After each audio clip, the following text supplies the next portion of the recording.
जिल्ह्यात मुसळधार पाऊस, पंचगंगेच्या पाणी पातळीत वाढ। गेल्या 2 दिवसापासून कोल्हापूर जिल्ह्यात सर्वत्र पडणाऱ्या मुसळधार पावसामुळे पंचगंगा भरून वाहत आहे। सुरू असलेल्या पावसामुळे जिल्ह्यातील एकूण 76 बंधारे पाण्याखाली गेले आहेत, तर पंचगंगेची पाणी पातळी 36 फुटावर पोहोचली आहे। इशारा पातळी 39 फूट आहे, तर धोका पातळी 43 फूट आहे। असाच पाऊस सुरू राहिला तर पंचगंगा इशारा पातळी ओलांडण्याची शक्यता वर्तवली जाते। कोल्हापूर शहरासह धरण क्षेत्रात मागील आठवड्यात पावसानं उघडीप दिली होती, मात्र गेल्या 2 दिवसापासून शहरासह धरण क्षेत्र आणि जिल्ह्यातील सर्वच ठिकाणी पावसाची धुवाधार बॅटिंग सुरू आहे। पडणाऱ्या मुसळधार पावसामुळे पंचगंगा भरून वाहतीये। कोल्हापूर जिल्ह्याला आजपासून पुढील 3 दिवस हवामान खात्याकडून येलो अलर्ट देण्यात आलेला आहे।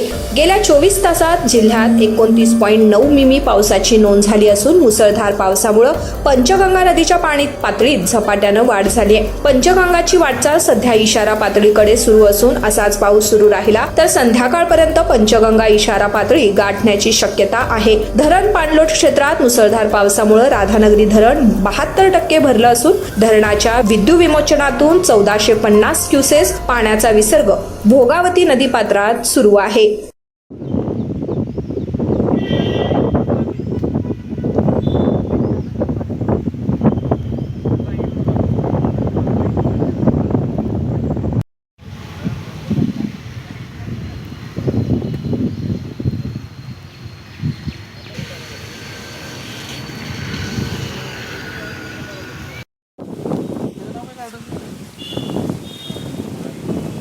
गार्डनचं नाव काय?